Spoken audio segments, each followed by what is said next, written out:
the greatest misunderstanding of an error.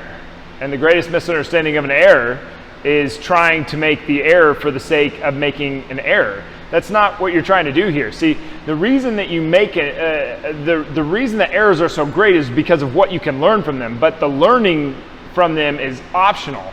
It's optional to learn from the error that you did make. It's inevitable that you will make the error. Okay? It's inevitable to make an error. We're going to make an error. So what are you going to do with that error when you do make it? The point of the error wasn't to make the error.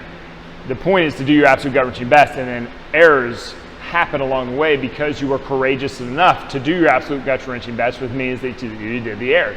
Now we've got to take the next step. Number one, we have to acknowledge the error. This is the process of an error. Anytime that you notice that you have made an error, you get scared, you screw up, you do something, whatever it is, you have to do these three things.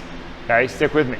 You have to acknowledge the error. We cannot do anything if you haven't acknowledged that you made an error. You start feeling guilty, you have to acknowledge that you made an error.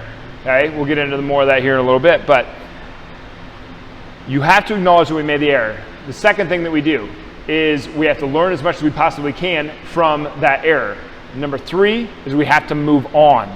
Okay, just like a shortstop. Shortstop makes in the second inning, he makes the error. All right, what does he have to do? He has to learn, or he has to acknowledge that he made an error. It wasn't somebody else's fault that he made the error. It wasn't the dirt's fault that he made the error. He made the error. I acknowledge that I made the error. What do I need to do next?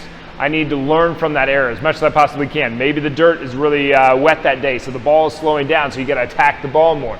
Whatever it is, you got to learn from that error, just like you do in a relationship, just like you do in exercise, just like you do in a game, just like you do in life, whether it's cooperative or competitive scenario, it doesn't really matter. You made an error, you have to acknowledge it, and then you have to learn as much as you possibly can from it. And after you do that, the third and final step is that you have to move on. You have to move on, okay? A lot of people, they'll skip from acknowledgement to moving on, or they'll not learn as much as they possibly can from it and move on. Okay, the move on is a very important part. First thing, we have to acknowledge this thing or we don't have a chance. Second thing is we have to learn as much as we possibly can from it. Otherwise, we will continue to just do it over and over and over again. And the third thing is to move on. You know, when I don't have kids yet, but with my nieces and my nephews, anytime that they've ever tried to apologize to me, I say, "What are you sorry for?" And they'll look at me funny. I'm like, I don't care that you're sorry. I don't want that. I don't want to have the power to forgive you. I want to know the error that you made. What's the error?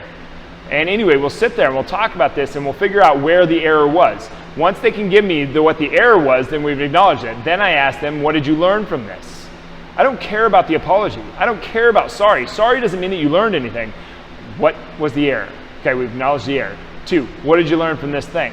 Did you learn that you shouldn't throw rocks at cars, which was a 45-minute conversation I had with he was probably 3 or 4 at the time.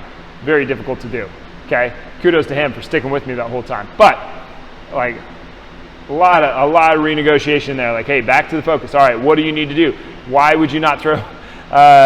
Would you like it if somebody broke your toy? No, I would not like that if somebody broke your toy. Why? Because it's mine. Well, those cars are theirs. Do you think they'll like it if you throw rocks at their car? And he's like, well, eventually he came up with it on his own to say I should treat other people's stuff how I would treat my own. It was a version of that. He did not say it like that. He was 4.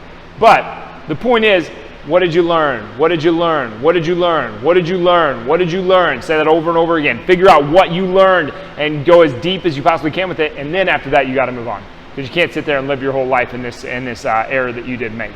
Okay? That's the greatest misunderstanding with an error, is that you set out to try to make the error. The point wasn't to make the error. The point was to learn from the error, because errors are inevitable. They are going to happen. So you have to have a strategy and a plan together for when you do meet that error, because it's going to happen. So you meet the error, acknowledge it, learn from it, move on.